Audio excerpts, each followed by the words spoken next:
we took our Old Testament lifestyles, our fallenness in the law, the way we saw God, the way we saw spirit, the way we use spirituality to justify our conflicts with each other.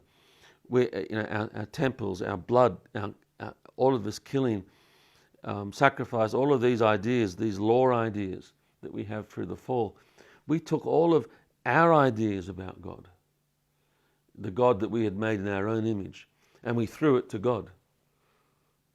And I think this so well describes the Old Testament.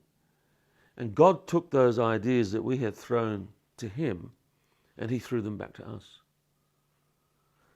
Because he can't communicate with us except by doing so where we're already at. You know, what we already know. A child, you communicate with them as a child. They're not going to understand anything else. And so God condescends. And so we throw our ideas, we make God in our own image. We throw our ideas about God to him. He takes it and throws those same ideas back to us in the law, in the temple, in sacrifice, in blood. But God did a masterstroke. And when he threw our ideas back to us, he hid Christ in the middle of it. So eventually, when the onion peels came off, all of those Old Testament themes, we see Christ in the middle of it. And this is how God sneaked up on us and got us. So he threw our ideas back to us, temple, sacrifice, blood, law, all of this. But he hid Christ within the middle. So when we came to sacrifice our scapegoat, we find out it's him. He is the scapegoat in the middle of our religion, who was incarnated in the flesh. And we killed him so that Israel might survive.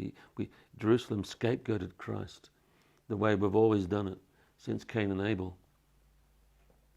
This is what I like about Jesus is the Lamb crucified since the foundations of the world. So every innocent victim since the foundations of the world is Christ.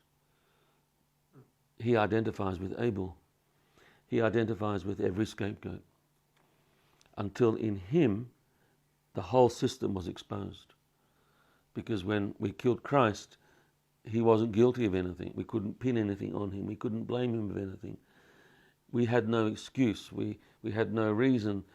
And so his nakedness on the cross unveiled our nakedness, which was our sheer violence. And that's how God put an end to sacrifice. He put an end to the temple. He put an end to the law. He put an end to all of these Old Testament. And he said, now, okay, take up your cross and follow me in a new kingdom. Leave all these worldly kingdoms behind.